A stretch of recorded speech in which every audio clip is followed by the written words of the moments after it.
revisar lo último que pudimos ver el día miércoles.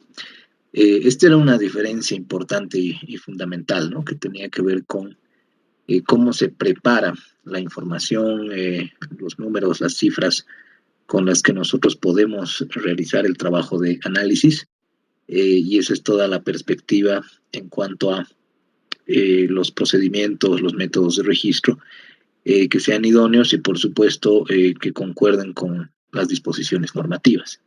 Y solo a partir de ello, decíamos, podemos hacer una justipreciación del desempeño de la firma. Basta con que la calidad de la información no sea lo suficientemente elevada como para que todo este proceso se invalide, ¿no? Porque hay, por supuesto, a veces quienes, incluso en el cinismo, ¿no? O sea, empresarios que saben que su información está cocinada y que está distorsionada y aún así presentan, digamos, en sus informes o en las memorias que a veces se transmiten interpretaciones que por supuesto no tienen sentido ni valor porque ya la información no es confiable, ¿no? Entonces, una vez que se tiene una calidad alta de la información, se pueden hacer juicios, se pueden emitir opiniones respecto a si el desempeño ha sido el adecuado, es decir, el que estaba esperado en términos de objetivos y de planificación, o si lamentablemente no se ha podido alcanzar esos logros, ¿no? Entonces aquí es donde de alguna manera se puede separar un poco esa óptica entre lo contable y la línea decisional, ¿no? Y dábamos aquí algunos ejemplos de lo que vamos a tratar de revisar a partir de ahora, de cómo se desempeñan en relación o cotejándolas con las decisiones, si se quiere, las cifras, ¿no? Con las que contamos de los estados financieros. Entonces, como decíamos, podría haber aquí una conjetura de un proceso de automatización de la firma, en este caso un banco, y que cada vez reduce en términos relativos el gasto de personal. Parecería que en términos absolutos se está incrementando, pero por supuesto nos vamos dando cuenta rápido que en términos relativos esto se reduce. Y que la depreciación también aumenta, ¿no? Y esto podría tener que ver con una mayor inversión en tecnología, en equipos para poder llevar adelante ese plan. Y por supuesto esto es lo que hay que cotejar, ¿no? Con el funcionario, con aquel personero que esté encargado de tener la interacción con nosotros como analistas y en base a ello poder dar una opinión de cuál es el desempeño que ha tenido la firma, ¿no? Aquí otra ejemplificación en relación a otros ingresos operativos, también un posicionamiento de acuerdo al mercado también al cual va dirigido, ¿no? Todos estos bancos tienen esa focalización en el mercado de micro y pequeñas empresas, a pesar de que la mayoría son múltiples. Este sí es un banco pyme y Ecofuturo también, pero el resto son bancos múltiples. Sin embargo, se los podría empezar a analizar en términos de cuál es el mercado al que se dirige, ¿no? Y aquí creo que algo que ya habíamos mostrado, pero tiene que ver con las calificaciones de riesgo que se han otorgado en el último tiempo. Está ya un poquito desactualizado, pero el punto está en que este informe ha sido emitido justo en medio de la pandemia, ¿no? Y ahí abajo en el texto, creo que alguna vez lo hemos revisado, dice el evento de la pandemia o frente al evento de la pandemia por coronavirus se considera que las operaciones de Telecel no serían interrumpidas, ¿no?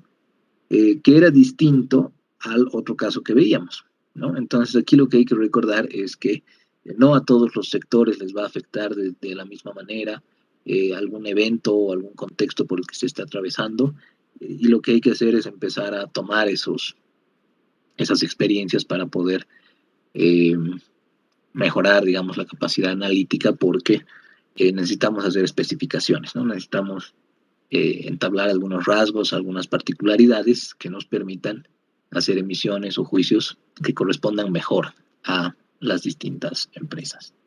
Este otro caso, ¿no? Decía, frente al evento de la pandemia por coronavirus, es decir, el inicio es el mismo del párrafo, pero en este caso dice, se considera que las operaciones de SOBOSE podrían sufrir importantes efectos por la interrupción de la actividad económica. Hay una interrupción en términos de inversión pública, hay una interrupción en términos de el riesgo percibido por parte de empresas particulares también, ¿no? Como decíamos en ese momento, seguramente menos gente se va a animar a construir el segundo piso de su casa que tanto había añorado por tanto tiempo, pero que en estos tiempos de incertidumbre se prefiere ser más cauteloso en relación al gasto, un poco lo que señalaba Luz la anterior semana, en términos de que no podemos esperar los mismos hábitos de consumo, ¿no? El comportamiento de la gente en términos de gastos, en términos de inversión también, seguramente se va a ver modificada. Entonces, todos estos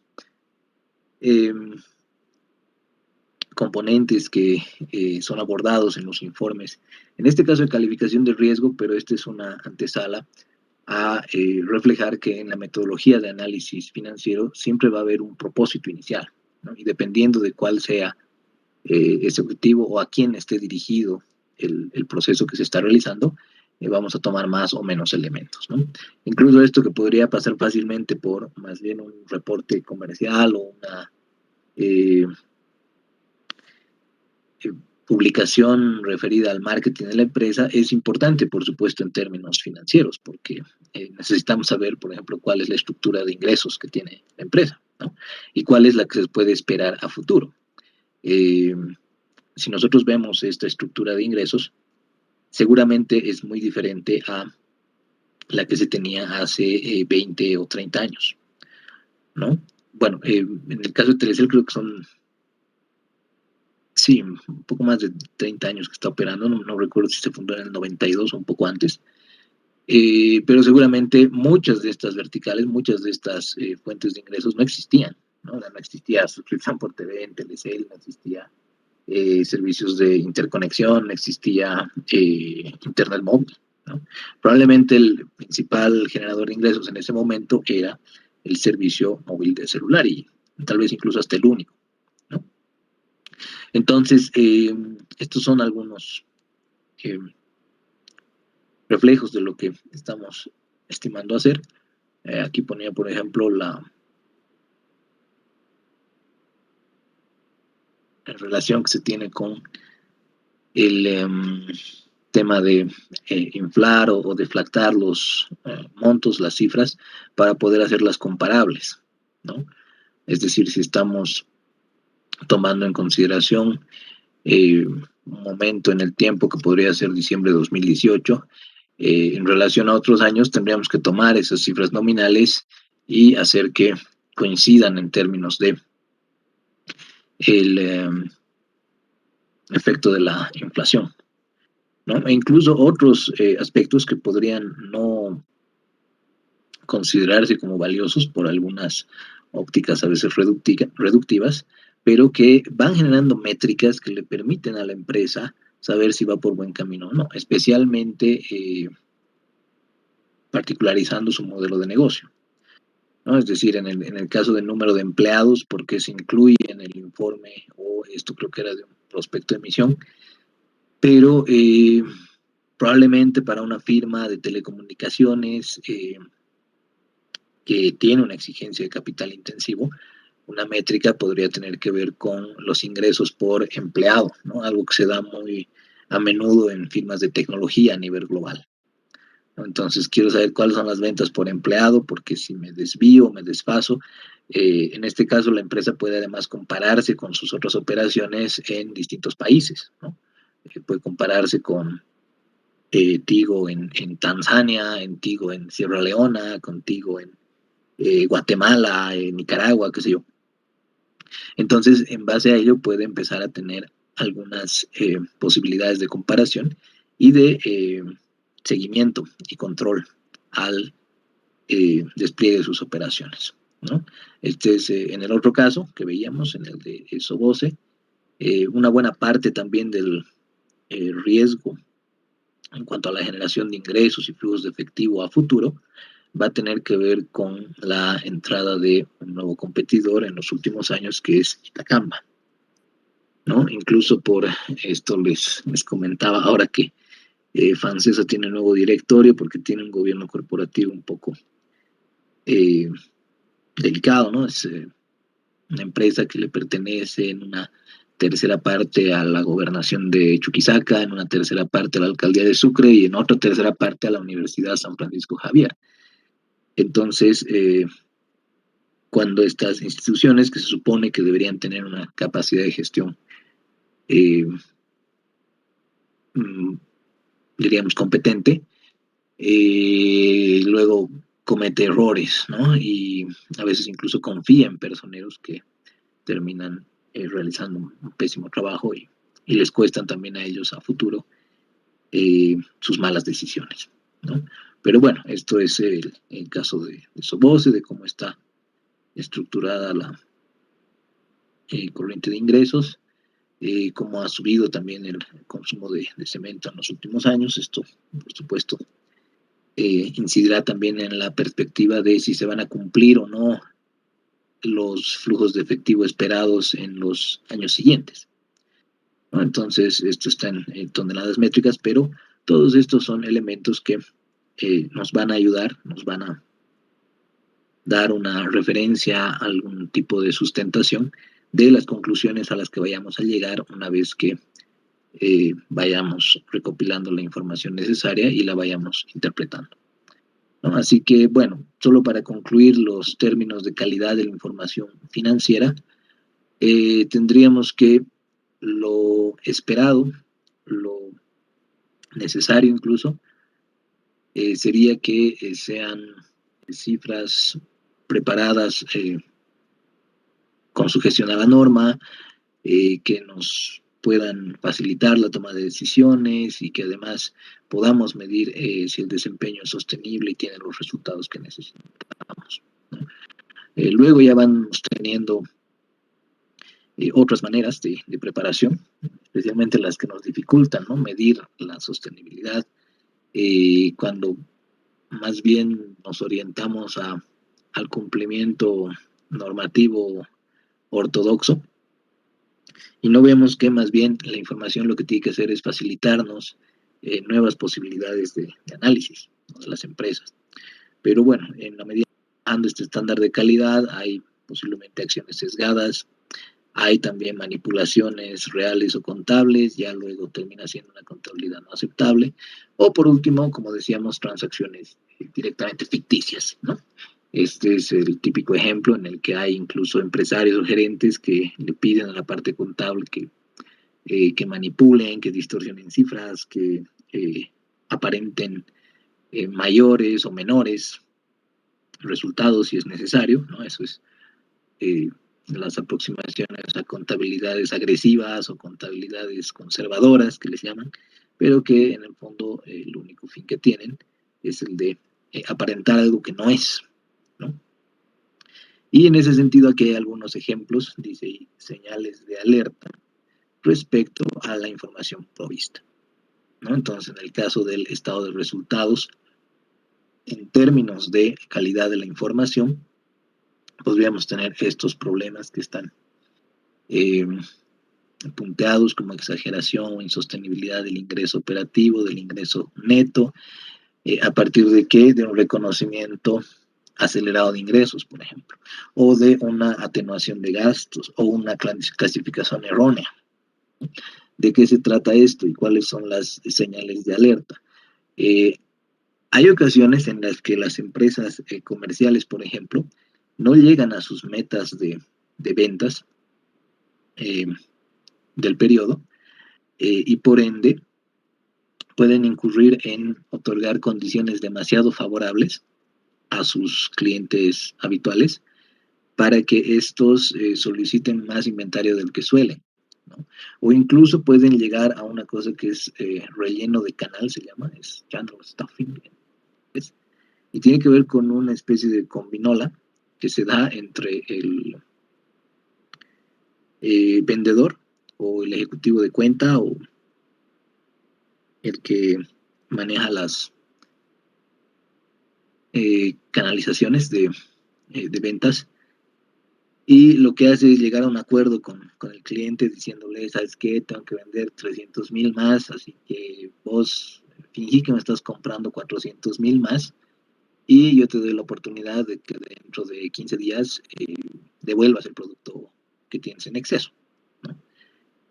Pero obviamente me tienes que firmar que estás aceptando comprar esta cantidad, y yo a la par te comparto mi comisión que me voy a ganar si es que alcanzo esa meta de 300,000 más, ¿no?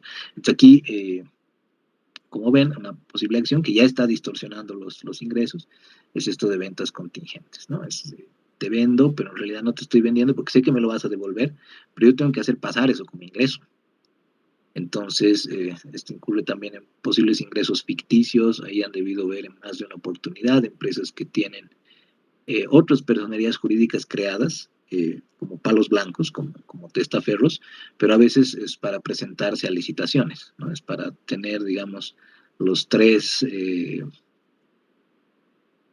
las tres ofertas que varían por muy poco el precio, con el ánimo de que una de ellas, que es la principal, se gane esto, ¿no? O que se vayan comprando y vendiendo entre ellas para que se reconozcan más ingresos de los que se tienen en realidad, ¿no?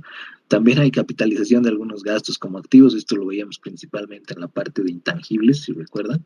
Gastos de investigación que se quieren llevar a ser parte de un activo, ¿no? O sea, eh, digamos, cargos diferidos, una cuenta polémica y controversial hace tiempo en el pasado, ¿no? O hasta incluso, les comentaba, alguna vez lo he visto, es como que contratas a un consultor y como eh, planteas que los beneficios de su consultoría se van a poder aprovechar o generar beneficios por mucho tiempo, entonces lo convertiremos en un activo que luego lo vamos amortizando año a año.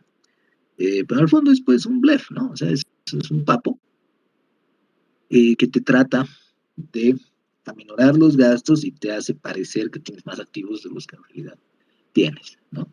Esto otro que es usual, clasificación de ingresos no operativos o ganancias como parte de las operaciones para que los márgenes brutos operativos se incrementen, ¿no? Artificialmente. Y esto también, ¿no? Gastos que son ordinarios también los pasamos a gastos no operativos para que no incurramos en pérdidas probablemente. Entonces, bueno, aquí hay señales de alerta ya más concretas. Cuando una empresa, especialmente comercial, empieza a tener aumentos en descuentos, devoluciones, muy rápidamente sale de sus políticas habituales, ¿no? De descuentos de, digamos, 1%, 3%, 5%, eh, o 2%, 3 días, neto 10, una cosa que veremos más adelante. Es una señal, ¿no? De alerta de que algo se está haciendo en términos de manipulación de las políticas de reconocimiento contables, ¿no? También una mayor tasa de crecimiento en cuentas por cobrar que en ingresos. Esto, ¿cómo se llega a ver? Bueno, si año a año yo estoy incrementando mis ingresos en 5% como reloj durante los 6 últimos periodos, pero al mismo tiempo mis cuentas por cobrar se han ido incrementando en 12, 15, 20%, igual de manera anual. ¿Qué me quiere decir? Que mi calidad de ingresos está bajando, ¿cierto? Que probablemente estoy abusando un poco de la venta a crédito, y que cada vez una menor proporción de las ventas que realizo son al contado, y obviamente esto incurre en un riesgo mayor para la empresa, ¿no? Esta es otra revisión concreta. Gran proporción de ingresos al final del cuarto trimestre en negocios que no son estacionales, o sea, la venta de masivos, digamos, de cuidado del hogar o de incluso podría ser salud, belleza, digamos papel higiénico o lavavajillas, ¿no? Por más de que sean las fechas de fin de año, uno no necesariamente compra más lavavajillas, ¿no? Porque es algo que está permanente en el transcurso del tiempo. Pero ¿qué es lo que ocurre? En estas compañías que venden artículos que no son estacionales, es decir, no tendrían por qué tener un mayor grado de canalización en los últimos meses del año, porque por supuesto hay otros modelos de negocio en donde esto es apropiado, ¿no? O sea, si hablamos de vender arbolitos de Navidad o hablamos de vender salchichas, ¿no? El típico ejemplo de San Juan y del fin de año, o útiles escolares, ahí tiene mucho sentido que en distintos momentos del año hayan picos de ventas. Pero si el negocio no es estacional y tiene una mayor parte de proporción de su ingreso en el cuarto trimestre, muy probablemente tenga relación con un relleno de canal, ¿no? Con un channel stuffing.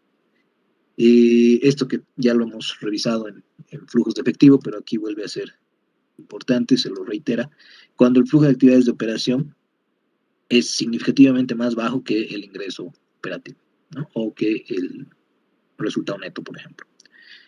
También cuando hay inconsistencia en el tiempo de los ítems que se consideran como ingresos o gastos operativos, esto tiene que ver con esos dos,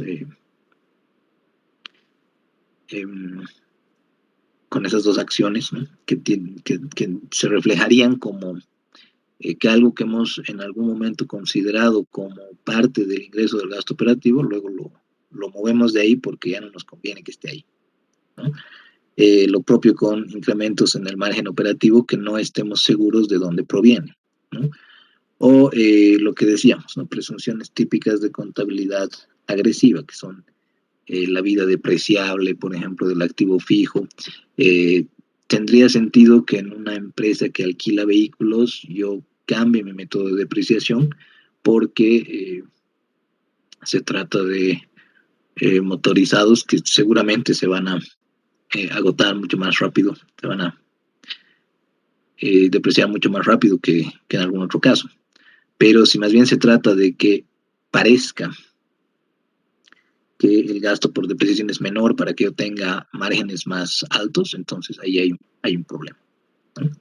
Entonces, estas podrían ser algunas señales de alerta en cuanto a calidad de información en estado de resultados. En el balance general podrían haber estos, ¿no? Principalmente de clasificación. En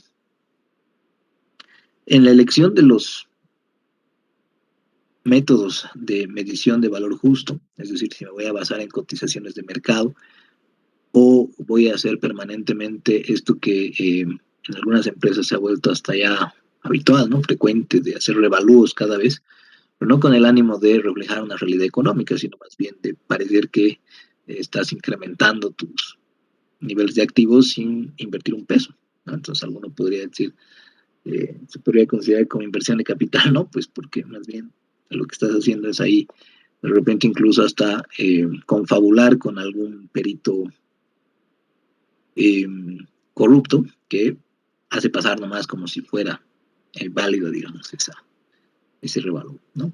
Y lo propio en el balance, ¿no? Clasificar de corriente a no corriente a veces, o viceversa, sobre o subestimar reservas o previsiones, subestimación de activos identificables o sobreestimación de goodwill, eso que veíamos con resultado de las adquisiciones y fusiones, ¿no? Entonces, esto en concreto, ¿de qué forma se ve? Los modelos o insumos que sesgan medidas de valor justo, es decir, bueno, NIF no acepta webs, pero antes incluso se daba en términos de inventarios, ¿no? Cuando me convenga voy a tomar PEPs, cuando me convenga voy a tomar promedios, cuando me convenga voy a tomar webs, y esto simplemente para simular un valor que no es el correcto, ¿no? Esto, por ejemplo, puede tener sentido. Ahí dice activos típicamente corrientes, como cuentas por cobrar e inventarios, que están clasificados como no corrientes. Esto les había dicho que ha cambiado con el tiempo porque ya no se maneja el concepto tanto de capital de trabajo en el estado de flujos de efectivo, sino más bien de movimientos o cambios netos en activos y pasivos operativos. Porque podrían haber cuentas por cobrar inventarios que no se están esperando realizar en el periodo en cuestión. O sea, no estoy esperando cobrarlo en esa gestión, ni estoy esperando venderlo en esa gestión. Entonces lo paso a la porción no corriente, que sería lo correcto. Pero el problema dónde está, que a veces esto se realiza simplemente para alterar los ratios de actividad, las razones de actividad de las que han leído. ¿no? Los días promedio de inventario, por ejemplo, o como yo llamo periodo promedio de inventario, o el periodo promedio de cobro o el periodo promedio de pago, que vendrían a alterarse precisamente porque se están clasificando como porciones no corrientes. Entonces, esto obviamente, si uno tiene un compromiso financiero de mantenerse en 45 días de edad promedio de inventario, y claro, una acumulación de stock hace que esa cantidad de días empiece a subir, eh, mágicamente voy a agarrar y voy a traspasar una porción de mi inventario corriente a no corriente y voy a volver a mi límite, ¿no? De 45 días. Entonces, ese es el problema. Hay también malas intenciones en todo este juego de que eh, se disfrazan de reflejar una mejor realidad económica. Luego, previsiones y reservas que fluctúan en el tiempo, ¿no? Y no son comparables con modelos de negocios similares. Entonces, eh, por decir algo, una previsión por incobrabilidad que como estándar de la industria se maneja en 5 a 10%, tú estás en 1 o 2%, o de repente ni lo manejas, todo con tal de aparentar que tienes un mayor nivel de activos que el resto de tus competidores. Lo propio con la previsión para obsolescencia de inventarios, ¿no? Entonces, o fluctúan de repente, a veces pones un 2%, luego pones un 5%, luego pones un 10%, dependiendo de lo que te convenga, entre comillas. Y esto obviamente deriva en una distorsión que al final obedece nomás a algún otro tipo de aspiración, ¿no? Luego, alto valor de goodwill, esto ya habíamos visto, ¿no?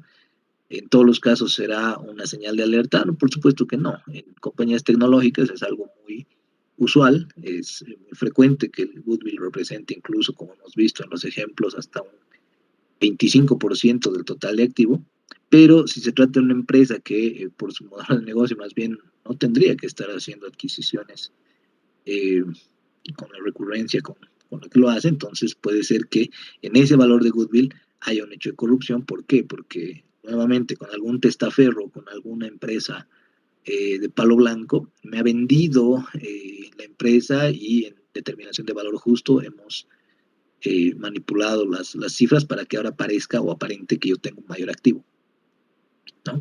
Entonces, bueno, todas estas señales podrían ser signos de que la información con la que estamos trabajando no es confiable y por ende no podemos hacer el trabajo de análisis, ¿no? En partidas fuera del balance que son significativas, ¿no? O sea, tienes un juicio pendiente ahí que nunca ha sido reconocido ni siquiera en las notas y de repente un día de la noche a la mañana tienes un pasivo de $5 millones eh, porque ya está dictado por un juez, ¿no? Entonces, todas estas señales son dignas de revisión. Y bueno, en el estado de flujos de efectivo, lo propio, ¿no? Principalmente tiene que ver con exagerar el flujo de actividades de operación, que es el principal en términos de donde esperamos que provenga el efectivo. Y esto tiene que ver con distorsionar las cuentas de activos y pasivos operativos, gastos capitalizados en actividades de inversión. Ahí vendría el tema que decía, ¿no? De convertir en cargo diferido un esfuerzo de investigación y desarrollo, pero que no tiene una alta probabilidad de convertirse en un activo explotable por la empresa. Así que esas podrían ser señales de alerta. Sin embargo, nosotros no estamos enfocados tanto en revisar la calidad de la información. ¿Por qué? Porque a nosotros lo que nos interesa es saber analizar la calidad del desempeño, ¿no? Por supuesto, ustedes en el transcurso de sus profesiones, dependiendo de sus gustos, intereses, puede ser que quieran indagar más en ello. En el caso del balance general, la calidad de la información tendría que ver con la completitud de la información, con un cálculo imparcial en términos de estos métodos que se suelen aplicar, que decíamos, ¿no? La depreciación, en el caso de los inventarios, en el caso de arrendamientos, qué sé yo. Y una presentación clara, ahí es donde normalmente uno puede ver reflejada la intención de facilitar una toma de decisiones y el entendimiento del modelo de negocio, y en otros casos que es un chenco, valga el coloquialismo, eh, porque tiene más bien la intención de que no se entienda, ¿no? Que no se pueda eh, interpretar. Pero nuevamente, nosotros estamos más enfocados en la calidad del desempeño. Esto tendría que ver con saber o tener una política clara de cuál es el nivel de endeudamiento que mi empresa puede soportar, por ejemplo, ¿no? De aquí no se trata de cómo se ha registrado el monto que yo tengo en deuda financiera en mi balance, sino saber si ese monto tiene sentido o no, ¿no? Si tengo la liquidez adecuada para poder seguir operando sin arriesgar mi reputación en el mercado. Y si las proporciones que corresponden a cada una de las cuentas en el activo, por ejemplo, concuerdan con el tipo de modelo de negocio que yo opero, ¿no? Si soy una fábrica, voy a tener una mayor segregación de los distintos activos. Si soy un hotel, seguramente tendría que tener una mayor parte de los activos invertidos en propiedad, planta y equipo, ¿no? Y bueno, si soy un mayorista, una empresa al menudeo, si soy un comerciante, eh, hay que reflejar esta asignación de activos que es económicamente exitosa. Porque claro, si ustedes fueran una empresa de servicios profesionales, voy a decir un buffet de abogados, y ven que en su activo hay un 50% de inventarios, lo primero que se les va a venir a la cabeza es una sospecha, ¿no? O sea, ¿qué miércoles tiene que ver un bufete de abogados con que tengan tantos inventarios? Y claro, ustedes van y revisan los libros y resulta que los inventarios además son el inventario X, el inventario Y el inventario Z. Entonces eso ya despierta más alarmas todavía, ¿no? Y obviamente a eso se refiere que tenga que existir una concordancia entre a lo que se dedica la empresa y las cifras que se ven reflejadas ahí. En cuanto a el estado de resultados, de nuevo, ¿no? La calidad de la información tendría que ver con esas señales que acabamos de revisar, un prudente reconocimiento de ingresos, una revisión sobre si se están alterando o no los gastos y si las clasificaciones corresponden a las partidas, pero ya en términos de calidad del desempeño, es decir, si a la empresa le está yendo bien o mal y estamos posibilitando la maximización de valor, va a tener que ver, por ejemplo, con recurrencia de ingresos, ¿no? Los ingresos que he tenido en los últimos años, los ingresos que tengo en este periodo, se van a poder repetir a futuro. Y algo que es todavía más exigente en términos conceptuales, la sostenibilidad de los ingresos. Y aquí hay una diferencia fundamental. No sé si alguien se anima así intuitivamente a plantear una posible discriminación entre a qué se referiría la recurrencia de ingresos y la sostenibilidad de esos ingresos, que es, por supuesto, eh, crucial para el negocio en marcha de cualquier compañía, para mantener, digamos, esa condición, ¿no?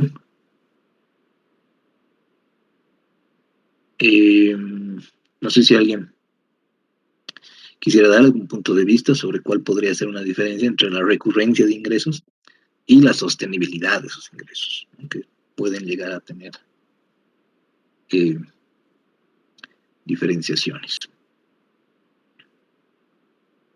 Bueno, la recurrencia en sí es como estaba retratando el poder anticipar si se van a repetir esos, esas ventas que he realizado en el pasado, ¿no? Muchas veces se responde a través de términos de concentración de clientes, de si puedo mantener la base de proporción, es decir, de canalización del producto en el mercado, si los clientes me van a volver a comprar, entre comillas. Pero en términos de sostenibilidad hay elementos adicionales porque podría ser que esos ingresos sean recurrentes, pero que no sean sostenibles. En términos de que yo podría seguirle vendiendo, pero porque estoy vendiendo de contrabando, digamos, ¿no? Yo podría seguir ofreciendo el producto, pero es un producto que tarde o temprano me va a traer problemas porque incumple con la norma, o está basado mi negocio en contratos chutos, ¿no? O sea, en contratos eh, ilícitos. Eh, por poner un ejemplo burdo nuevamente, eh, yo le proveo al Estado, digamos, un cierto insumo, eh, no sé, papel, tóner o alguna cosa por el estilo, pero porque tengo muy buenos nexos o vínculos ahí adentro. Más de uno podría vanagloriarse al respecto, pero la idea es que eso probablemente no sea sostenible, ¿no? Incluso no recurrente si es que se cambiara de gobierno y chao tu empresa, ¿no? Chao tu empresa porque en realidad estaba basada en más bien vínculos de ese tipo, ¿no? Entonces aquí hay que tener esa diferencia. Uno puede tener recurrencia de ingresos porque vende algo sobre lo que la gente se ha hecho adicta.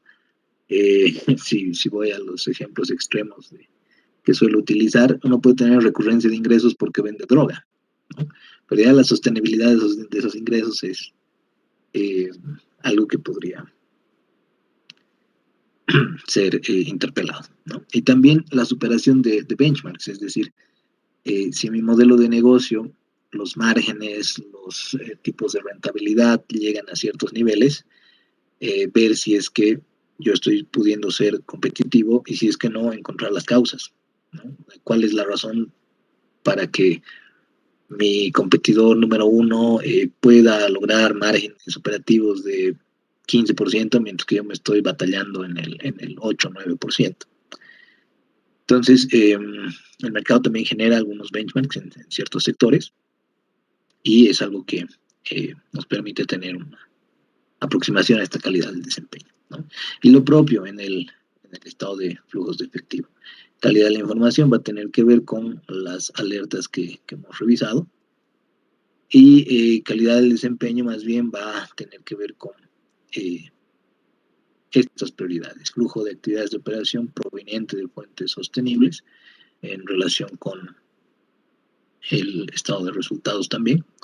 Flujo de actividades de operación suficiente para cubrir las inversiones de capital, los dividendos y la deuda, ¿no? Incluso si pudieran cubrir los tres al mismo tiempo en una compañía, maravilla, estarían haciendo hasta alquimia financiera porque están cumpliendo con su futuro, están cumpliendo con los dueños y están cumpliendo con los acreedores eh, y les está alcanzando, ¿no? Entonces, ahí probablemente con el tiempo van a poder incluso prescindir de la deuda, aunque siempre es bueno contar con algún porcentaje, saber en futuras materias si llegamos a encontrarnos, pero la idea es que se pueda lograr algo así, ¿no? Y un flujo de actividades de operación con volatilidad baja. Así que, si bien las diferencias entre la calidad de la información y la calidad del desempeño no impiden que el profesional aborde ambas rutas, nuestro foco nuevamente está acá y con la expectativa de que incluso vayamos especificando con el tiempo algunas medidas adicionales para cada modelo en cuestión, ¿no? Por ejemplo, sería muy reductivo agarrar y decir que todas las razones que ustedes han leído, las que estaban en los bloques de liquidez, endeudamiento, rentabilidad, actividad, mercado, sean genéricas, ¿no? sean universales para todos los modelos. Con el tiempo vamos a ver que en nuestro entorno, en el sector no financiero, en general, las principales son la razón corriente o liquidez corriente, la cobertura del servicio de la deuda, el nivel de endeudamiento o el compromiso financiero, que llaman algunos también deuda sobre el EBITDA, o las operaciones y saldos con partes relacionadas, son las más utilizadas como compromisos financieros, pero ya para cada modelo vamos a tener algunas medidas específicas, ¿no? Algunas métricas que corresponden, por supuesto, a una medición más apropiada en cada uno de estos sectores. El principal, por ejemplo, en los bancos, en las entidades de intermediación financiera, es el CAP, el coeficiente de adecuación patrimonial. también va a ser el coeficiente de previsiones para incobrabilidad, también va a ser el índice de liquidez, el índice de cobertura es prácticamente de previsiones, pero también si son banca de inversión y no necesariamente banca comercial, los activos bajo administración van a ser importantes, ¿no? Ya en manufactura van a tener que ver los niveles de flujo libre sobre deuda, la eficiencia operativa, es decir, los gastos operativos sobre los ingresos operativos, la capacidad de sus activos que se está utilizando, porque en manufactura hay mucha orientación a la productividad, ¿no? a la eficiencia. En general en los modelos de negocio, pero hay nuevamente factores críticos en cada modelo en cuestión. Los costos de subutilización, mermas y desperfectos, por ejemplo. En comercio se van a fijar más en márgenes de contribución, en esto que decíamos de concentración de clientes y proveedores, razón por la que en el balance necesitábamos ver cuán dependientes éramos de una cantidad de clientes y proveedores, ¿no? Porque, de nuevo, es un riesgo que tengamos pocos proveedores para un negocio que probablemente marcha bien, pero que vería toda su actividad truncada por algún pleito que se pudiera generar, ¿no? Aquí es importantísimo el ciclo de conversión del efectivo, que lo vamos a ver más adelante. Es importante también alguna medición, ya sea por metros cuadrados de la capacidad que se tiene de las instalaciones con las que se cuentan, o algunos otros miden ventas por vendedor, ¿no? por agente de la fuerza de ventas, o por campaña publicitaria, lo van midiendo de distintas formas. Y aquí también la rotación de ítems en puntos de venta, en cadenas de tiendas por departamentos o ropa como Zara, a nivel internacional, esto es clave, ¿no? Es parte de su negocio que está más basado en la logística. Y aquí algunos otros ejemplos, ¿no? Pero la idea es reforzar eh, para ustedes que el conocimiento tiene que centrarse no en universalizar, porque ahí es donde se van a empezar a perder, van a asumir que el valor genérico de deuda tiene que estar en, qué sé yo, 2.5 y que automáticamente en cualquier negocio aplique igual, ¿no? Entonces ahí es lamentablemente donde se suele incurrir en reductivismos, ¿no? En agarrar y decir, no, el libro dice que tenga que estar en 1.7 de liquidez y esta empresa, a pesar de que tiene estas características, está en ese rango, así que no le digo nada. Y están ahí dejando pasar una potencial quiebra o un incumplimiento de pagos si es que están en el banco, ¿no? Entonces, lo propio en petrolera, pucha, capacidad de uso explotada, volúmenes de yacimientos, periodo de reemplazo de capacidad, tasas de exploraciones exitosas. En servicios profesionales, costos de los honorarios por hora, razones de capacidad ociosa. En seguros, principalmente la razón combinada. Y esa razón combinada no la encuentran en los libros de administración financiera frecuentemente, pero es parte de todo este enfoque que queremos dar, ¿no? Así que, bien, no sé si habría hasta ahí alguna consulta, algún comentario, eh, alguna ejemplificación.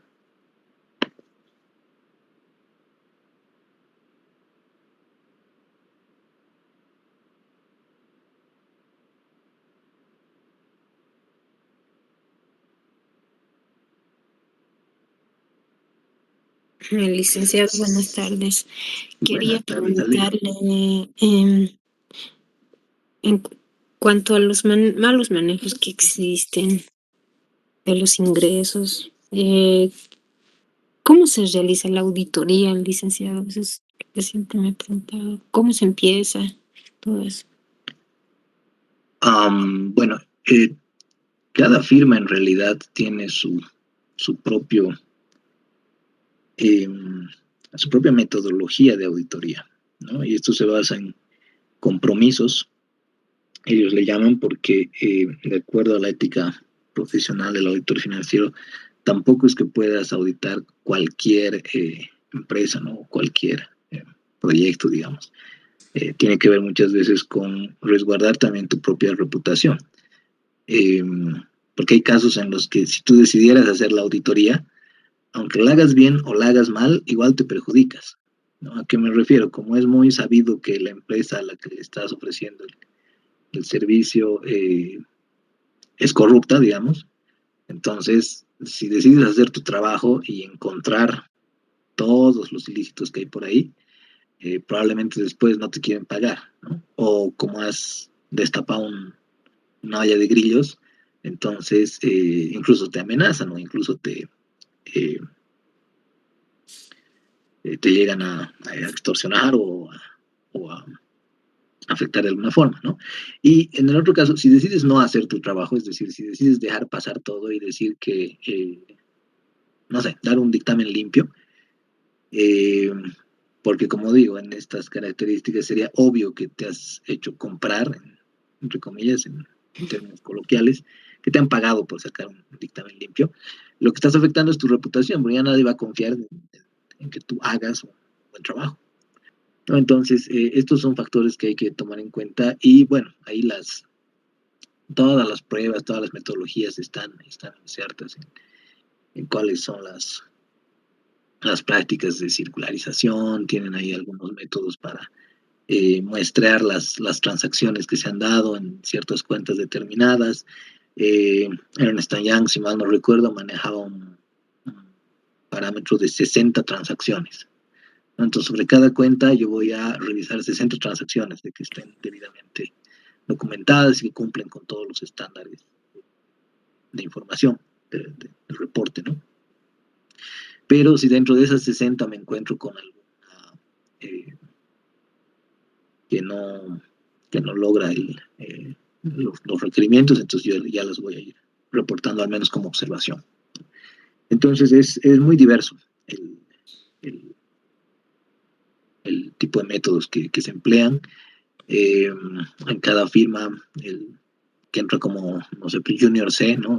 Pasantía, eh, se empieza a introducir en ese mundo, ¿no? Le dan un montón de material, de textos, y así es como se va empezando a hacer las revisiones. Pero obviamente ustedes bueno, por lo menos en este lado, en nuestra materia, el enfoque no está tanto en la ejecución de la auditoría como tal, sino en entender los patrones que se empiezan a suscitar, porque ustedes no van a ejecutar una auditoría, ¿no? Eh, no es el lado que estamos priorizando. Pero sí se van a poder dar cuenta con algunas señales como las que hemos visto y otras que van a ir desarrollando con el tiempo, ¿no? Esto que alguna vez un colega me decía, vas a desarrollar un olfato, de que cuando veas ciertos estados financieros, pues ahí ya es clarísimo, ¿no? Ahora que he estado actualizando un poco los ejercicios, en algún caso me encontré con cosas que son eh, muy difíciles que ocurran, ¿no? O sea, no son ni plausibles, ni probables, ni posibles. En algún caso encontró dividendos positivos, por ejemplo. La distribución de dividendos es un monto positivo. Eso no sé cómo se podría argumentar, pero a no ser que haya una muy buena explicación, eh, claramente te hace pensar, ¿no? Si estás contando con buena información. Así que, bueno, de todos modos tengo ahí eh, algunos textos y demás, pero la orientación no va tanto por, ese, por ese lado, ¿no? Así que llevan adelante toda una serie de requerimientos, incluso eso se llama la circularización bancaria, ¿no? Le envían unas notas a los bancos para que concuasen todos los...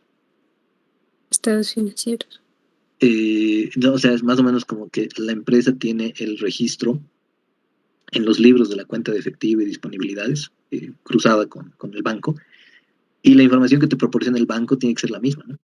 Entonces No. empiezan a cruzar ahí todas las fuentes de información. Es interesante, es bonito, pero requiere también por eso el nivel de eh, mucha capacidad, yo diría, humana para realizar esto, ¿no? Las firmas de auditoría, por ejemplo, ya te meten fácil 15, 20 personas en la auditoría de un banco. Si alguna vez ha tenido la oportunidad de estar ahí alguien, es bastante exigente, pero también tiene que ver con el precio, ¿no? Una auditoría de un banco debe estar pues costando, ¿no? $200,000 fácil.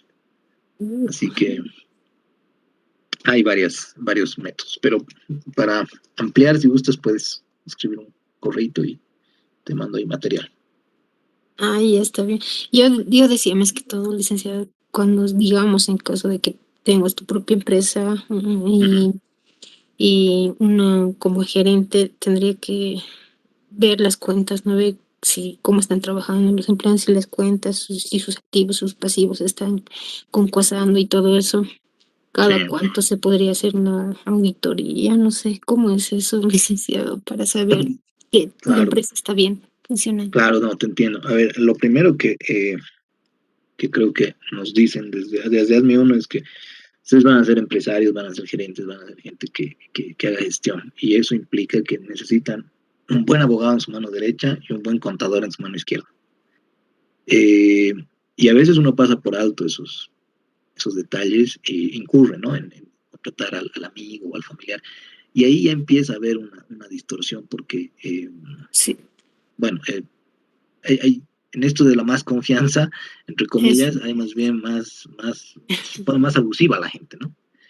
Y no exacto. quiero generalizar, no es en todos los casos, pero lo ideal es ahí basarse en algo enteramente técnico, tener un auditor interno, dependiendo del tamaño de la empresa, ¿no? Pero dependiendo si se puede contratar un auditor interno, que además sea confiable.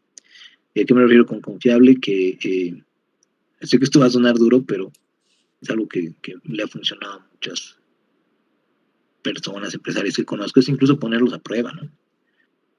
A veces me decía un señor que tiene mucha experiencia haciendo negocios, me decía, yo mismo le proponía cosas chuecas, ¿no? O sea, yo mismo iba a su oficina y le decía, oye, haremos estito para no pagar tal cosita, digamos.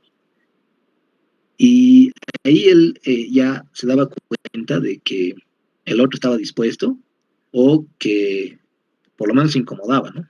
O ya en algún caso le decía, no, mire, o sea, está bien que usted lo quiera hacer, es su empresa, hágalo, pero yo lastimosamente no me uno y si tengo que renunciar, lo hago. Pero, claro, esa era la forma en la que él identificaba o encontraba a la gente con la que de verdad podía contar. Y es algo que a veces trasciende, ¿no? Estos campos en los que a veces separamos tanto las cosas, eh, no sé, saber de finanzas, contabilidad, administración, auditoría, y no vemos cómo identificar cómo se llama. Entonces, yo diría, hay que tener mucho tino en esto de evitar esas relaciones confianzudas, eh, poner permanentemente a prueba a la gente y estar eh, también apelando, ¿no? Eh, Expertos. sí, porque justo en este cierre de, de abril pasado, me llama una amiga y me dice, quiero hacer esto y el contador me dice que es posible, pero yo ya no sé si creerle porque antes, ese es el problema, ¿no? A veces la gente te dice, sí es posible, el que te dice que no es posible es porque no sabe y vamos a mover alguna cosita aquí o allá. No, muchas veces el que te dice que no es posible es porque está tratando de protegerte de que no hagas una pachotada que te va a costar un montón de plata dentro de 5 o 10 años, ¿no? Ejemplo, comprar facturas. Ejemplo, declarar información distorsionada. Ejemplo, eh, evitar algún tipo de cumplimiento normativo, ¿no? Y luego las multas y todo lo demás se acumulan. Es como el que te dice que todo es posible y hay que ser capo en la vida y hay que avivarse, no asume el riesgo por último lo asumes vos, es tu empresa es tu posición también si eres gerente. Eh, como él no lo va a asumir, te dice nomás que todo es posible, cuando hay que ver que prudencia y eh, más bien velar por el futuro, no lo endeuden a su yo futuro, esa sería la conclusión, Ujú. ¿no? A veces Ay, eso es importante. Ya sé que no puedo ampliarlo más, pero sí es ya es valioso que desde ahora tengan este cuidado, ¿no? Encontrar gente que de eh, confianza. sí, y esto es poner a veces a prueba, no por ser malo, pero es como cuando uno contrata a veces incluso a un albañil que va a venir a la casa, ¿no? Solía dejar incluso ahí billetes de 100 pesos para ver si se los alzaba o si me los entregaba. Y claro, tenía que ser un billete fuerte porque si era muy pequeño de repente. Como dicen también, ¿no? En arca abierta el justo peca. pero la relación personal es necesaria de velar. Está bien. Gracias, licenciada. No, a ti más bien. Bueno, pasemos a nuestras primeras herramientas que tienen este propósito, buscar revelaciones significativas, ¿no? Y revelaciones significativas que a veces van a derivar en, se hace un rato, ¿no? Destapar una olla de grillos, y a veces también van a derivar en identificar oportunidades que no se habían visto y que probablemente a través de un aprendizaje continuo nos permitan arribar a nuevos modelos, a nuevas propuestas de innovación, a nuevas verticales, en fin. La advertencia preliminar que hay que hacer es que siempre va a ser necesario depurar un poco, ¿no? Algunas cosas que no están completamente claras, tal vez trasladar algunos conceptos a lo que mejor corresponda. En los ejemplos que hemos ido viendo de estados de flujos de efectivo, por ejemplo, han visto que algunas cuentas las he combinado o en algunos casos las he segregado a través del uso de las notas. Creo que es lo que ha pasado en la actividad 1, ¿no? Que les decía, algunas partidas las he yo mismo desglosado para que puedan tener una relación que concuerde más con lo que hemos ido estudiando.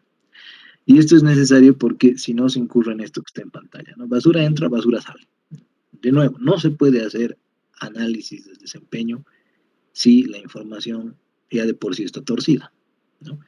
Y si en esa información torcida hay que revelar, por ejemplo, otras cosas, como señala Albina, ya llevarla, digamos, a términos de una auditoría.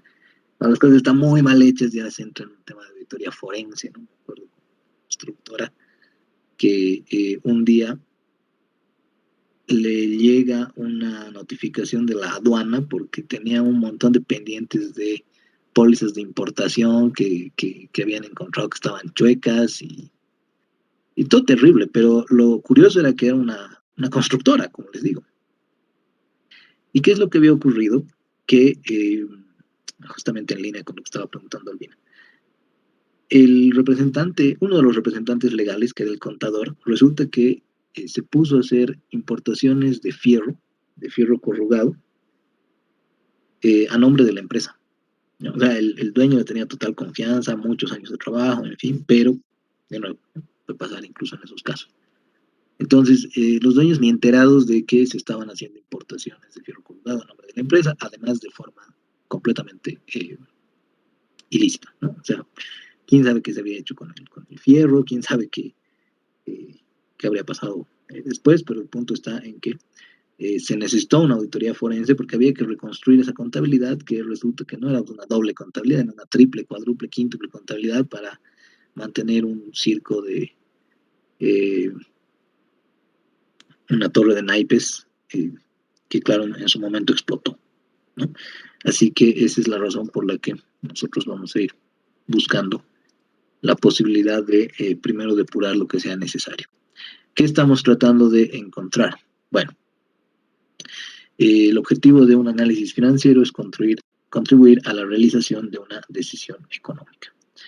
Esto es revelar insights. Insight es una palabra que se ha puesto muy de moda en negocios, en los últimos lustros al menos, me animaría a decir, pero que tiene que ver con estas revelaciones significativas, ¿no? Entonces, la mayor parte de las veces vienen de analizar cambios significativos en la composición de estructuras.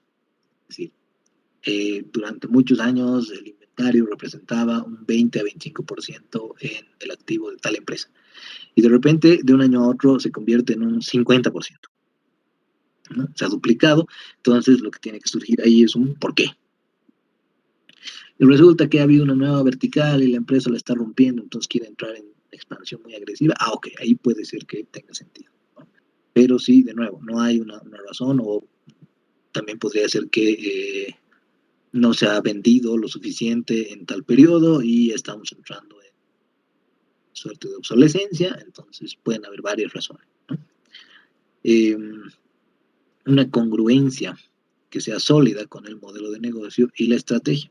Esto es parte de todo este trabajo de análisis que se está pretendiendo realizar.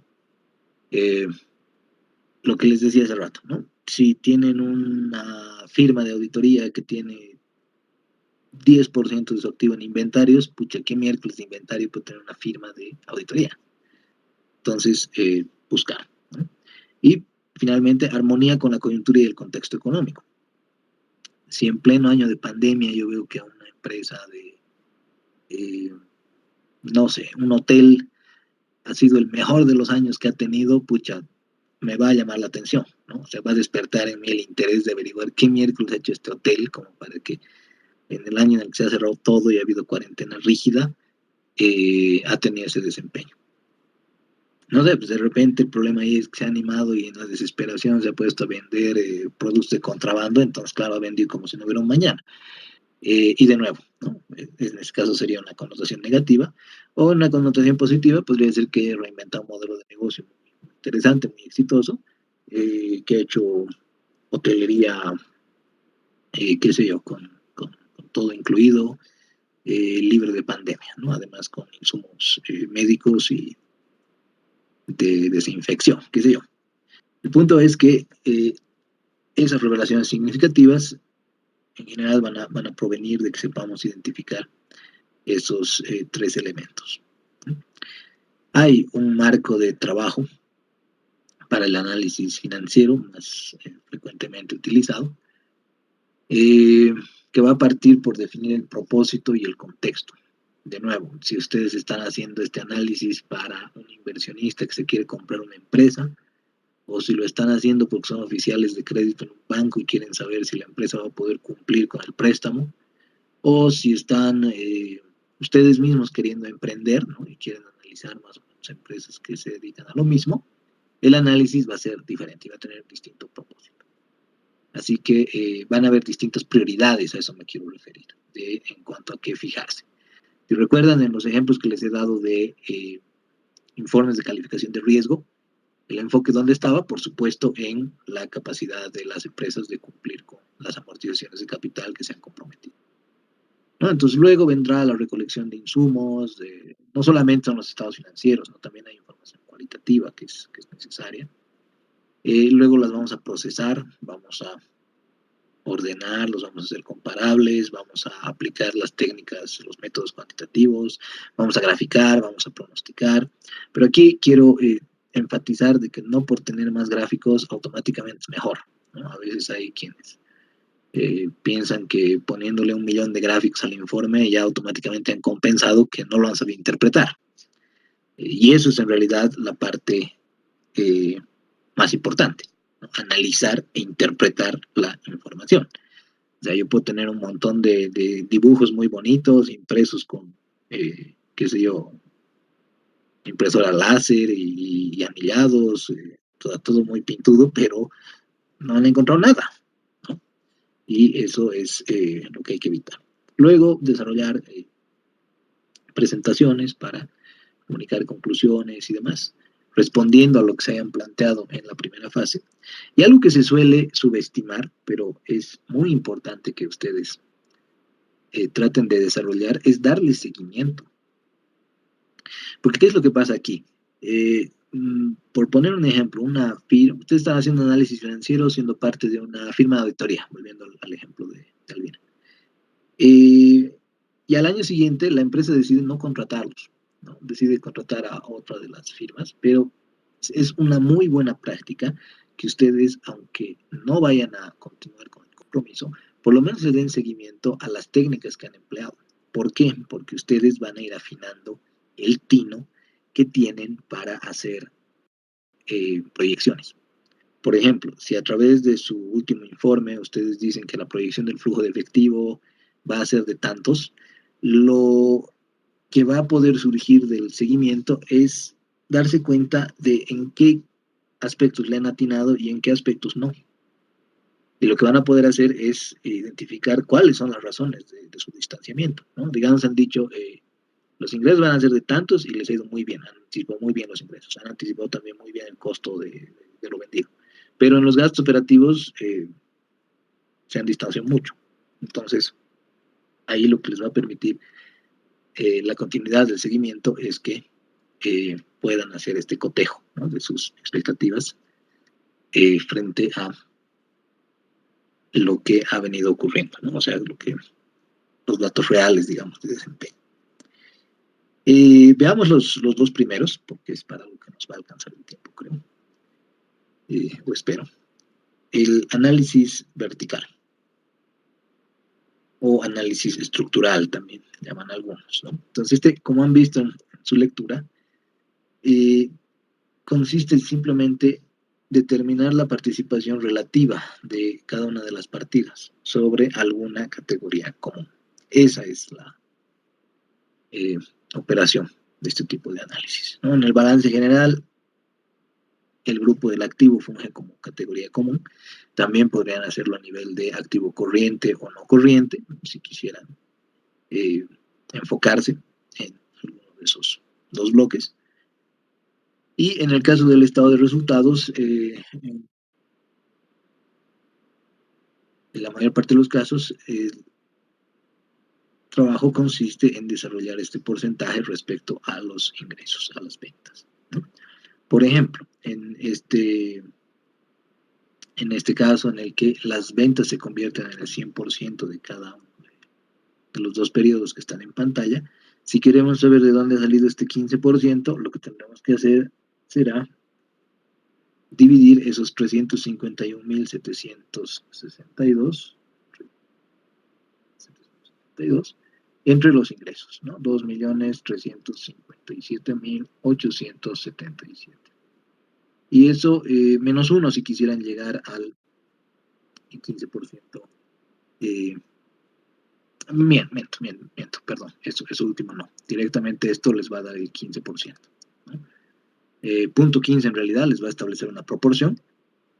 Y si quisieran poner el porcentaje, simplemente se mueven dos decimales, ¿no?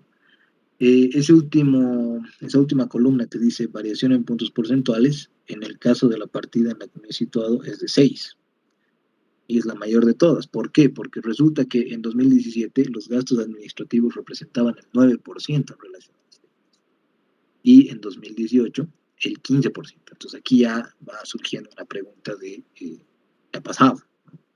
De repente ha habido un incremento en ventas y ya se empezó a inventar 2 choferes, 4 secretarias, 3 ascensoristas, cosas por el estilo. Entonces, ¿por qué se ha incrementado ese gasto administrativo en términos relativos? En el análisis vertical del balance general, lo propio, ¿no? Solamente que el total activo se convierte en el bloque común. Es decir, para este 62% del activo fijo neto, serán 785.500 entre el 1.259.477, que corresponde al total activo, ¿no? Y aquí lo propio, tendrán que ver cuáles son los bloques más representativos. Aquí hay un ejemplo en el que estamos abordando IASA, Industrias de Aceite Fino, y lo que tenemos son estas cifras, que para cada año están ya dispuestas, digamos, ya las hemos hecho comparables. ¿Por qué? Porque si recuerdan, en este ejemplo habían cambios en cuanto a la estructura de cómo se presentaba ese estado de ganancias y pérdidas, ¿no? Tenía que ver principalmente con esta partida de otros ingresos y egresos operativos, que en la mayoría de los años no está, no porque no hayan sido considerados en esas gestiones, sino porque ya en 2019, en relación a la gestión 2018, se los ha incorporado como parte del gasto operativo, ¿no? Como debería, como hemos dicho normalmente. Y sobre ello se hacen las distintas, los distintos cómputos de los porcentajes, ¿no? Aquí habría que ver que lo más llamativo surge de algunos movimientos en el costo de lo vendido, y habría que ver, ¿no?, cómo es que se generan esas diferencias para llegar al resultado neto. Veamos, para finalizar el análisis horizontal, y si nos queda tiempo, hacemos un pequeño ejercicio, aunque de todos modos la hoja de trabajo la he dejado en Moodle, por si alguien quiere eh, animarse a realizarlo. El día miércoles también nos puede contar cuáles han sido sus hallazgos. El análisis horizontal o de tendencia lo que permite establecer es ya una comparación histórica, ¿no?, en relación a un año base determinado de los estados financieros. Ahora, lo que sí hay que denotar aquí es que deberíamos considerar ya los efectos inflacionarios. Como dice ahí, para no confundir un buen desempeño con un mero contexto inflacionario. ¿Esto qué quiere decir? Que si ustedes están en Venezuela y han vendido 10 millones de bolívares fuertes en una gestión y al año siguiente han vendido 15 millones de bolívares, pucha, uno diría es un incremento de 50%. Sí, pero la inflación ha sido de 300%, así que en realidad has caído en ventas, ¿no? Y eso es lo que nos ofrece el análisis horizontal. Entonces, aquí en el ejemplo, lo que tenemos es las mismas cifras para 2018 y 2017, pero aquí hay una nueva columna que dice 2017 con un asterisco, ¿no? Y eso es porque los montos nominales del 2017 los hemos inflado para que sean comparables a 2018, es decir, como cuando en los juegos de estados financieros que hemos visto se han reexpresado esas cifras de la misma manera, ¿no? Y esto a partir de que en nuestro entorno o en el país en el que se realice el análisis a través de la unidad que está eh, acumulando los efectos del IPC, ¿no?, de los índices, el índice de precios a los consumidores. Entonces, a pérdida de poder adquisitivo que nosotros la reflejamos a través de la OFB, habría posibilitado esa segunda columna de 2017 con asterisco para hacer comparables esos dos montos. Y luego tendríamos justamente estos porcentajes, ¿no? El 2017 se convierte ahí en el año base, por ende todas las partidas se convierten en 100% para 2017, y ese 168 vendría de los 2.357.877 que tenemos en ventas de 2018, divididas entre 1.405.008. Y aquí sí el menos 1. Si quieren que les devuelva 68%. Ahí está como 168% porque hay quienes prefieren dejarlo de ese modo, ¿no?, sin el menos 1 al final. En realidad las dos cosas serían lo mismo, porque lo que nos están tratando de reflejar son los cambios drásticos que decíamos hace un momento, pero ya sea que quieran poner 68% o 168, ¿cómo se interpretaría? Todo lo que está por encima de 100 sería un incremento en esa partida, y todo lo que está por debajo de 100, como en esos casos a partir de la depreciación de activos fijos, sería una disminución.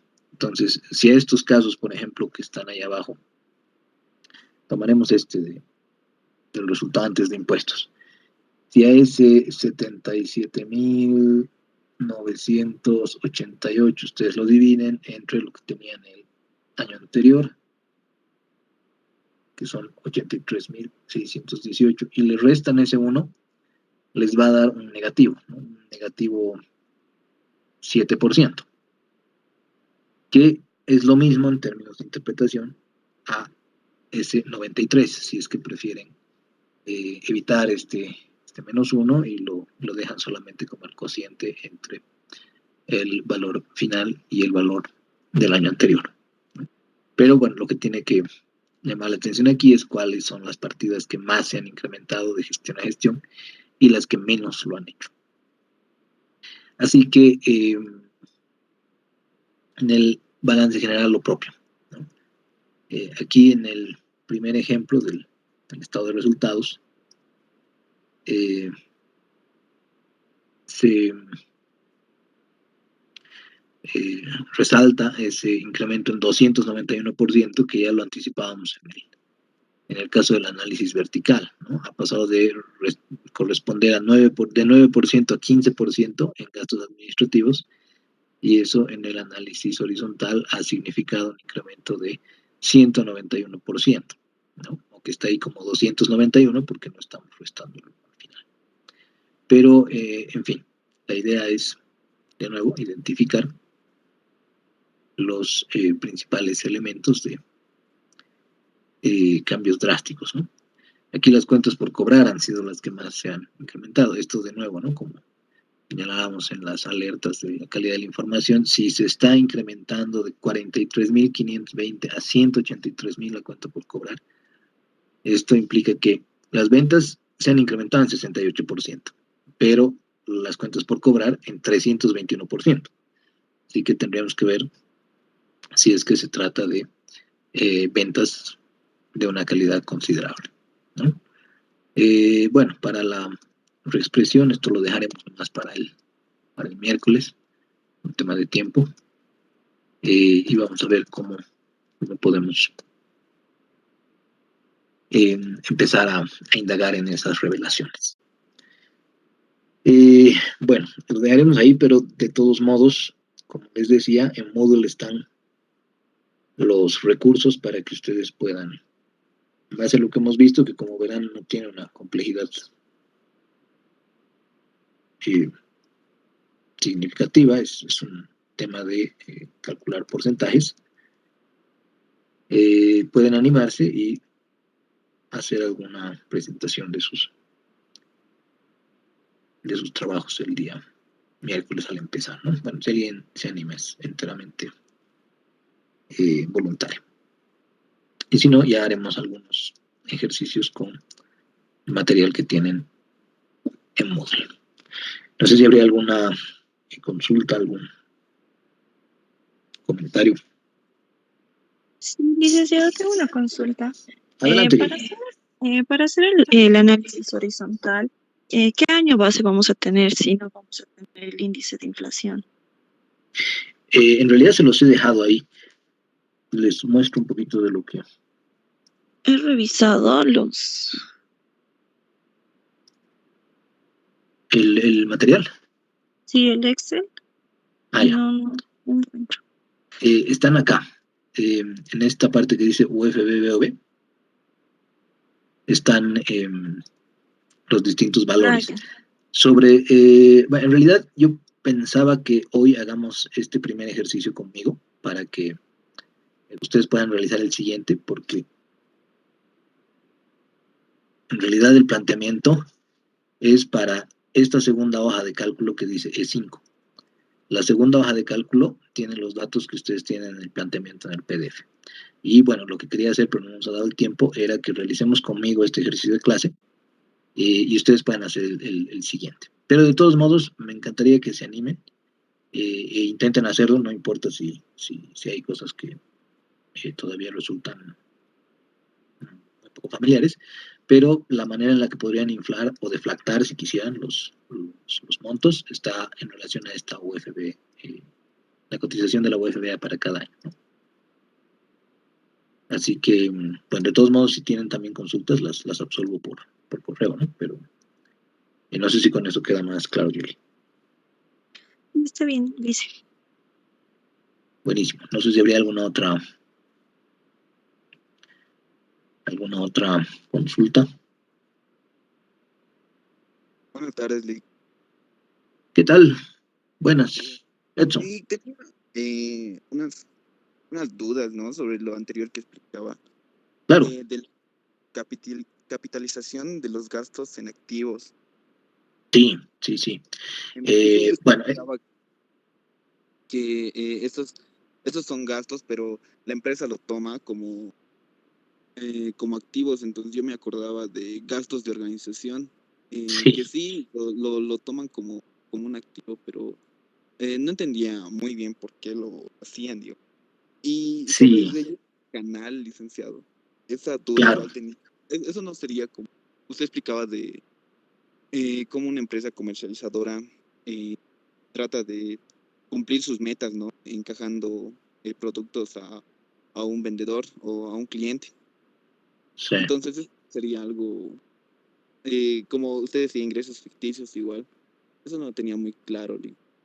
Sí, muy, muy apropiadas tus intervenciones.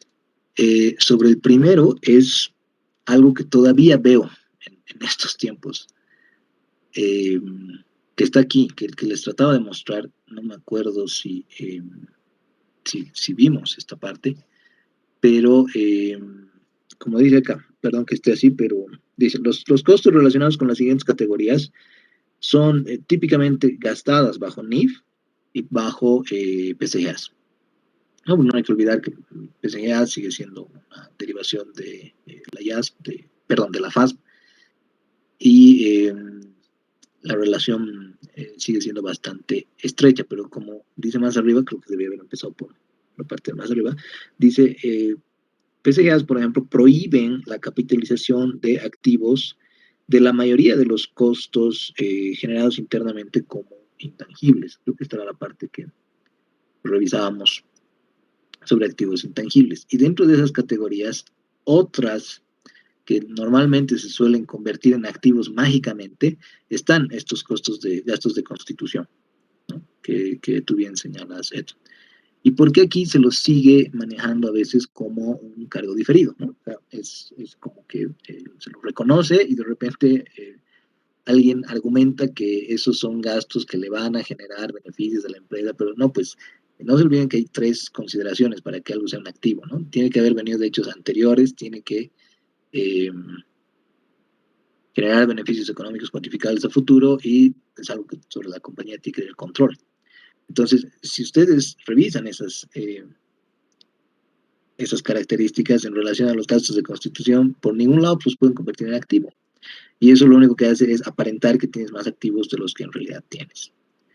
¿No? Entonces es algo que está completamente vetado. Lo que tendría que hacerse es agarrar la apertura y asumir que en ese primer día ya se han hecho estos gastos de trámites y de todo lo necesario para poder operar legalmente, pero no convertirlos en activos. Y pasa en estos otros casos, ¿no? que les comentaba, yo lo he visto en temas de consultorías, que tenían que ver más o menos con esto, con gastos de entrenamiento. ¿No? Y era, no, pero es que es una consultoría que el coach nos está dejando para muchos años, que esto va a tener beneficios dentro de vaya. Puede ser, pero como no es un beneficio económicamente cuantificable el que va a generar, lo tengo que llevar al gasto. Si lo capitalizo, es decir, si lo convierto en un activo para amortizarlo en el tiempo, no estoy reflejando la realidad económica. Así que es una muy buena eh, observación la tuya, Edson. Y en relación al otro, ¿dónde estaba mi relleno de canal? Justamente, las ventas que pueden llegar a ser ficticias normalmente se vinculan a testaferros o a palos blancos, donde se da lo siguiente. Obviamente, un empresario me contrata como su gerente para que yo pueda velar por la maximización del valor de esa firma, pero yo no estoy pudiendo alcanzar mis objetivos. Entonces, ¿qué hago? Creo una empresa tercera que va, entre comillas, comprarle a la empresa que yo gestiono ciertos volúmenes para parecer que he alcanzado mis niveles de ventas. Y como estoy cumpliendo, porque estoy documentando, o sea, los 5 aspectos que veíamos en F15 se están cumpliendo, entonces yo tranquilamente puedo aducir que he llegado a mi objetivo, ¿no? Pero yo sé que ese inventario en el fondo en realidad no le está llegando a un cliente, no le está generando valor a alguien, y que tarde o temprano eso va a estallar, porque en alguna parte tengo que poner ese inventario. Y claro, al principio puedo agarrar y decir, me voy a poner al día y ese va a ser el primer inventario que yo venda el primer trimestre del siguiente periodo. Pero luego se va acumulando y se va arrastrando al segundo semestre y luego al tercero, y luego resulta que todo se te empieza a malograr en términos eh, de los inventarios y todo se complica. En el caso del relleno de canal, la cosa es todavía más, yo diría que es un poco más grave, porque allí tú estás confabulando incluso con instituciones que no son ficticias y a las que estás de alguna manera ayudando en su corrupción, ¿no? Entonces esto se ha dado también en algunas firmas el año pasado, pero que han adoptado medidas distintas. No sé si han llegado a ver en la calle si habían chocolates que suelen ser muy caros a, pucha, 3 por 10 creo, ¿no? O 4 por 10, una cosa así. Esas son salidas viables, favorables, donde viene el mayorista y te dice, ya, es que este chocolate se me está por vencer, así que te lo entrego el lote a pérdida, ¿no? O sea, yo voy a perder un poco, pero quiero deshacerme para que no se termine pudriendo. Eso ya es más válido que agarrar y rellenar el canal, porque rellenar el canal te va a explotar en algún momento cuando la mercadería vuelva, porque además tú ahí le estás dando un derecho de evolución. Y eso es lo que complica la figura. Entonces, como más o menos en la industria farmacéutica se daban las docenas de 13 o algunos mecanismos que se suelen eh, dar para que se incentiven las ventas, pero cuando ya se vuelven condiciones demasiado favorables, es decir, devolverme y no va a haber ninguna multa ni nada, pero yo tengo que aparentar que estoy vendiendo, ahí es donde se complica. ¿Y cuál es el dilema? Al principio parece que te va a salir con la tuya. En gran parte de los casos, y por lo menos los textos que hay al respecto, en gran parte de los casos, al principio, el vendedor o el comercial o el que está generando este tipo de mecanismos cree que se va a salir con la suya porque la primera, claro, le ha ido bien, ¿no? Se recorrió un poquito en el itinerario. Pero luego hay un efecto multiplicador que no está viendo y que, claro, de la noche a la mañana la empresa, pum, en quiebra porque resulta que todo su inventario era un invento, ¿no? O sea, su movimiento, su rotación de inventario era muy aparente. Pero no sé si lo he clarificado. Cuando vean estos temas en los gastos de constitución, por ejemplo, ya pueden tener una base para argumentar que no debería hacerse, ¿no? A pesar de que creo que sigue siendo una práctica. No sé si queda más claro eso. Sí, mucho más claro. Eso yo Ok. igual diría que o sea, o sea, de llenar a una tercera empresa o crear una tercera empresa trae una deficiente información o bien que no están cumpliendo bien sus metas. Gracias, Vic. Claro, no, más bien, gracias a ti por las agudezas, son buenas preguntas. Y hay gente, ¿no?, que se anima y alguna vez una charla me decían, pucha, ¿te das cuenta todo el esfuerzo, toda la gran capacidad intelectual que involucra que tienes que ir a, a convencer a la gente? O en el caso del contrabando, ¿no? Pucha, necesitas hasta equipos sofisticados para hacer pasar la mercadería, para que no te agarren los coas o esto que lo otro. O sea, lo mejor sería usar toda esa capacidad para que se hagan, pues, negocios valiosos, ¿no? O sea, que de verdad generen un tipo de valor agregado, pero se usan para avivarse, ¿no? Así que eso es algo que hay que cambiar también en nuestra empresarialidad. Bueno, me alegran sus consultas. Quedaremos ahí. Si van surgiendo dudas o impedimentos para el ejercicio, las pueden hacer llegar al correo. De todos modos, el miércoles lo vamos a resolver. Y de nuevo, de todos modos, tienen también ya un apoyo con su auxiliar al que le doy la bienvenida. Eso es todo por ahora. Que estén muy bien, cuídense mucho. Hasta el miércoles.